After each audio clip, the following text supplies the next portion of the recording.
बहुत समय पहले, जब धरती पर राजाओं का शासन देवताओं की छाया में चलता था, जब हर राज्य का भाग्य उसके राजा के धर्म और अधर्म से लिखा जाता था, तब अरावली की पहाड़ियों के बीच बसा था एक वैभवशाली, समृद्ध और तेजस्वी राज्य सूर्यगढ़, जहां के किले की ऊंची प्राचीरें सूरज की पहली किरण को सबसे पहले स्पर्श करती थीं और इसी कारण उसे सूर्यगढ़ कहा जाता था। इस राज्य पर शासन करते थे महाराजा विक्रम सिंह। ऊंचे कद, चौड़ी छाती, गहरी आंखें जिनमें करुणा और न्याय दोनों का तेज समाया था, सिर पर स्वर्ण जटित मुकुट, केसरिया अंग वस्त्र और हाथों में वो शक्ति जो तलवार से नहीं बल्कि धर्म से चलती थी। महाराजा विक्रम सिंह केवल एक शासक नहीं थे, वे अपनी प्रजा के लिए पिता समान थे। यही कारण था कि वे दिन में राज सिंहासन पर बैठकर न्याय करते और रात में साधारण वस्त्र धारण कर, चेहरे पर हल्की दाढ़ी और सिर पर साधारण पगड़ी बांधकर अपने विश्वास पात्र मंत्री के साथ नगर की गलियों में घूमते, ताकि महलों की दीवारों के बाहर की सच्चाई जान सकें। क्योंकि उन्हें पता था कि दरबार में कही गई बात और गली में बहती सिसकी में बहुत अंतर होता है। ऐसी ही एक अमावस्या की रात थी, जब आकाश में तारे भी मानो सांस रोके हुए थे। चांद बादलों की ओट में छिपा था और नगर की गलियों में तेल के दियों की मध्यम रोशनी झिलमिला रही थी। उसी रात महाराजा और उनके मंत्री घूमते घूमते नगर के उस हिस्से में पहुंचे जहां साधारण कारीगर और श्रमिक रहते थे, और तभी एक संकरी गली में बने कच्चे पक्के से घर के भीतर से आती औरतों की धीमी हंसी और बातचीत ने महाराजा के कदम रोक दिए। ये कोई साधारण हंसी नहीं थी, इसमें सपनों की खनक थी, इच्छाओं की आग थी और भाग्य से टकराने का साहस भी। महाराजा ने मंत्री को इशारे से रोका और स्वयं उस घर की दीवार के पास जाकर दरवाजे की दरार से भीतर झांकने लगे। अंदर मिट्टी के दिए की रोशनी में 3 बहनें बैठी थीं। रूपा बड़ी बहन थी, चेहरे पर चालाकी और आंखों में लालच की चमक थी। उसने हंसते हुए कहा कि अगर उसका विवाह किसी शाही हलवाई से हो जाए तो वो रोज राजमहल जैसे पकवान खा सकेगी। सोना ने और आगे बढ़ते हुए कहा कि उसे तो सीधे महाराजा के प्रधान से विवाह करना चाहिए, ताकि हर दिन नए नए व्यंजन चखने को मिले। दोनों की बातें सुनकर तीसरी बहन कमला चुप बैठी रही। उसकी आंखों में कोई लालच नहीं था, बल्कि ये गहरी, शांत और रहस्यमयी चमक थी। बहनों ने उसे छेड़ा तो वो लज्जा से सिर झुकाकर बोली कि वो किसी नौकर या रसोइये से विवाह नहीं करना चाहती। और फिर जैसे किसी अदृश्य शक्ति ने उसे साहस दे दिया हो, उसने धीमे लेकिन दृढ़ स्वर में कहा कि वो स्वयं महाराजा विक्रम सिंह से विवाह करना चाहती है। और यही नहीं, उसने ये भी कहा कि वो ऐसे पुत्र को जन्म देगी जिसके बाल आधे सोने जैसे और आधे चांदी जैसे होंगे, जिसके रोने पर मोती झरेंगे और हंसने पर फूल खिल उठेंगे। ये सुनते ही दोनों बहनें ठहाका मारकर हंस पड़ीं और उसे पागल कहने लगीं। लेकिन बाहर खड़ा वो व्यक्ति जो पूरे सूर्यगढ़ का भाग्य लिखता था, सन्न रह गया। महाराजा विक्रम सिंह के हृदय में एक अजीब हलचल हुई। उन्हें ये सपना मूर्खता नहीं लगा, बल्कि किसी भविष्यवाणी जैसा प्रतीत हुआ। उन्होंने तुरंत मंत्री को आदेश दिया कि इस घर पर निशान लगाया जाए और अगले दिन तीनों बहनों को राज दरबार में उपस्थित किया जाए। अगली सुबह सूर्यगढ़ का दरबार सजा, शंखनाद हुआ, नगाड़े बजे और तीनों बहनें भय और आश्चर्य से कांपती हुई राजसभा में लाई गईं। महाराजा ने जब उन्हें देखा तो उनकी दृष्टि स्वतः ही कमला पर टिक गई। साधारण वस्त्रों में भी उसका सौंदर्य दिव्य था, पर उससे भी अधिक उसकी आंखों में छिपी सच्चाई और सरलता महाराजा को बांध गई। महाराजा ने शांत स्वर में उनसे पिछली रात की बातें दोहराने को कहा। पहले तो तीनों डर से चुप रहीं, लेकिन जब राजा ने आश्वासन दिया तब उन्होंने सब सच सच कह दिया। महाराजा ने बिना देर किए रूपा का विवाह शाही हलवाई से और सोना का विवाह प्रधान रसोइये से करवा दिया, और फिर पूरे दरबार के सामने घोषणा की कि वो स्वयं कमला से विवाह करेंगे। ये सुनते ही दरबार में आश्चर्य और ईर्ष्या की लहर दौड़ गई, क्योंकि एक साधारण परिवार की लड़की का महारानी बनना बहुतों को चुभ गया। विशेषकर रूपा और सोना के हृदय में जलन की आग धधक उठी, पर उस समय कोई नहीं जानता था कि यही जलन भविष्य में सूर्यगढ़ को अंधकार में ढकेल देगी।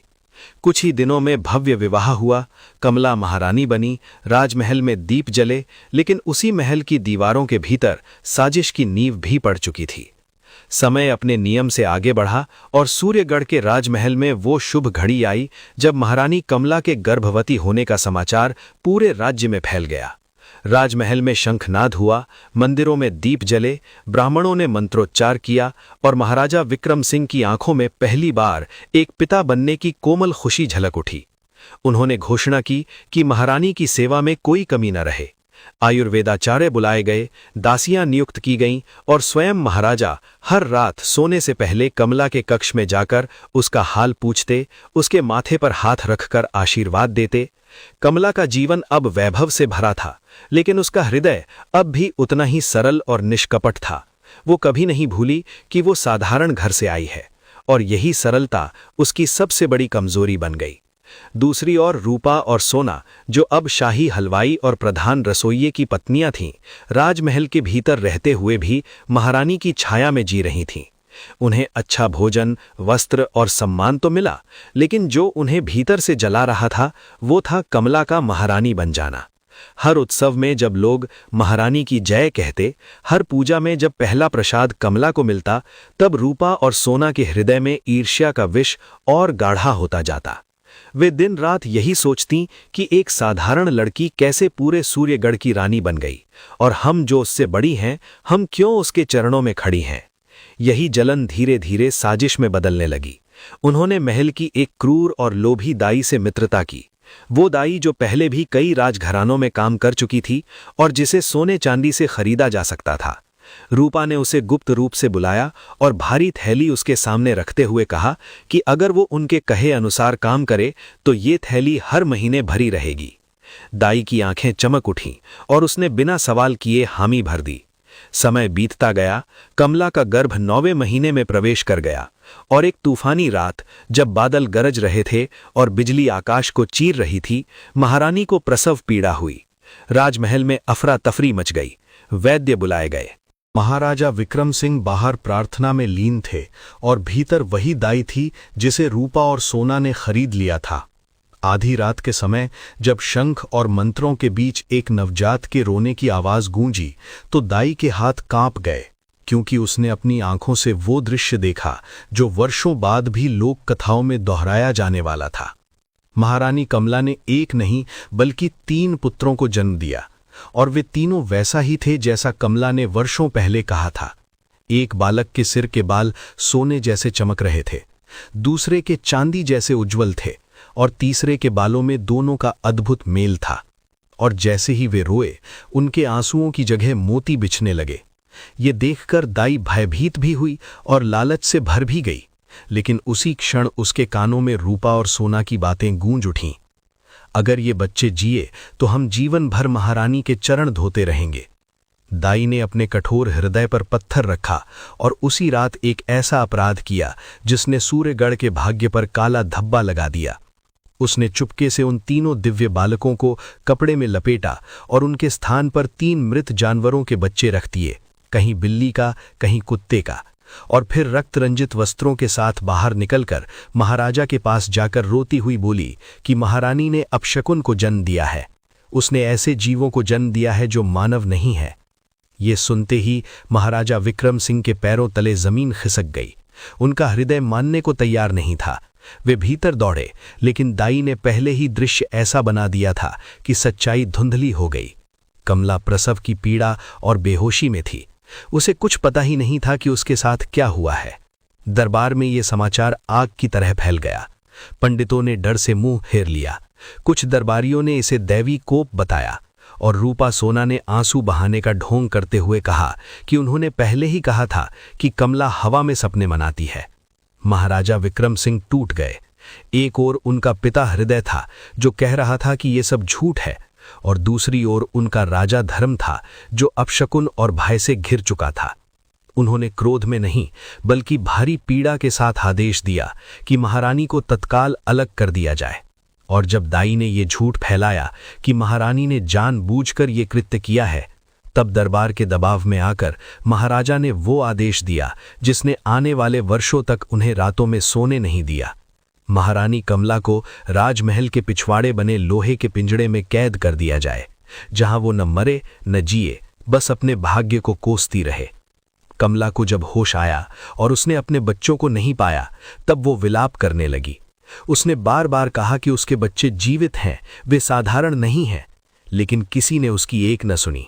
उसे अब शकुन कहकर पिंजड़े में डाल दिया गया, और वही महारानी जो कभी स्वर्ण सिंहासन पर बैठी थी, अब जंग लगे सलाखों के पीछे बैठकर केवल आकाश को देखती और अपने बच्चों का नाम पुकारती थी। उधर दाई ने उन तीनों बालकों को अंधेरी रात में नदी में बहा दिया, लेकिन भाग्य को कुछ और ही मंजूर था। तेज बहाव के बावजूद वो टोकरी किनारे आ लगी, जहां एक साधारण मछुआरे को वो मिली, जिसने उन बच्चों को ईश्वर का प्रसाद मानकर उन्हें पालने का निश्चय किया। और यही तीन बालक भविष्य में सूर्यगढ़ के इतिहास को पलटने वाले थे। समय किसी का नहीं रुकता, और वही समय जो कभी महारानी कमला के लिए सबसे बड़ा शत्रु बना था, अब धीरे धीरे उसका सबसे बड़ा न्यायाधीश बनने लगा। नदी किनारे रहने वाले उस साधारण मछुआरे ने तीनों बालकों को अपने प्राणों से भी अधिक प्रेम देकर पाला, उन्हें देवता का वरदान मानकर बड़ा किया, और जैसे जैसे वे बड़े होते गए, उनके भीतर की असाधारणता प्रकट होने लगी। एक बालक जहां जाता वहां उसके आंसू मोती बन जाते, दूसरा जहां हंसता वहां सूखी धरती पर भी फूल खिल उठते, और तीसरे में अद्भुत तेज और बुद्धि का संगम था। तीनों का यौवन आते आते दूर दूर तक उनके चमत्कारों की चर्चा फैलने लगी। लोग उन्हें देवपुत्र कहने लगे, और यही चर्चा एक दिन सूर्यगढ़ तक पहुंची, जहां वर्षों से महारानी कमला जंग लगे पिंजरे में बैठी आकाश से बातें करती थी, अपने बच्चों के नाम हवा में उकेरती थी, और अब भी ये विश्वास रखती थी कि सत्य मरेगा नहीं। उधर महाराजा विक्रम सिंह वर्षों के पश्चाताप में जी रहे थे। उनके हृदय में हर रात वही प्रश्न उठता, क्या उन्होंने न्याय किया था या डर के आगे झुक गए थे। एक दिन जब उन तीन युवकों को दरबार में आमंत्रित किया गया, तो जैसे ही वे सूर्यगढ़ पहुंचे, महल के भीतर अजीब हलचल होने लगी। पिंजरे में बंद महारानी के मन में पहली बार वर्षों बाद एक अनजानी शांति उतरी, और जैसे कोई अदृश्य डोर खिंच गई हो, उसकी आंखों से अश्रु बहे, जो पहली बार पीड़ा के नहीं बल्कि आशा के थे। दरबार में तीनों युवकों ने अपने चमत्कार दिखाए, मोतियों से भरी थाली, फूलों से ढकी जमीन, और फिर उन्होंने अपनी कहानी सुनाई, कैसे वे नदी से मिले, कैसे एक दाई ने उन्हें फेंका, और कैसे उनका जीवन मां की अदृश्य पुकार से जुड़ा रहा। ये सुनते सुनते महाराजा विक्रम सिंह का शरीर कांपने लगा। उन्होंने उसी क्षण दाई को बुलवाया, जिसने भय और अपराध बोध में सब सच उगल दिया, और रूपा सोना की साजिश भी उजागर हो गई। जैसे ही सत्य सामने आया, महाराजा सिंहासन से उतरकर पिंजरे की ओर दौड़े, अपने हाथों से सलाखें खुलवाईं, और वर्षों बाद पहली बार महारानी कमला के चरणों में गिर पड़े। पूरे दरबार में सन्नाटा छा गया। सूर्यगढ़ ने देखा कि उसका राजा रो रहा है और उसकी रानी वर्षों बाद मुस्कुरा रही है। जब तीनों पुत्र मां के सामने आए, तो कमला ने उन्हें छुआ भी नहीं, बस माथे पर हाथ रखकर रो पड़ी, और उस क्षण पूरे आकाश में बादल गरजे, मानो देवता भी इस मिलन के साक्षी बन रहे हों। रूपा और सोना को उनके कर्मों का दंड मिला, दाई को राज्य से निकाल दिया गया, और महारानी कमला को फिर से सूर्यगढ़ की रानी घोषित किया गया। लेकिन अब वो पहले जैसी नहीं थी, वो और अधिक करुणामयी और अधिक शक्तिशाली थी।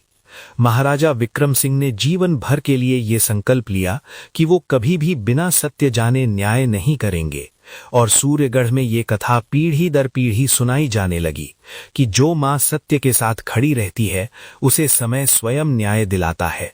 और यही कहानी आज भी हमें सिखाती है कि ईर्ष्या चाहे कितनी भी गहरी हो, अंत में विजय केवल सत्य और धैर्य की ही होती है।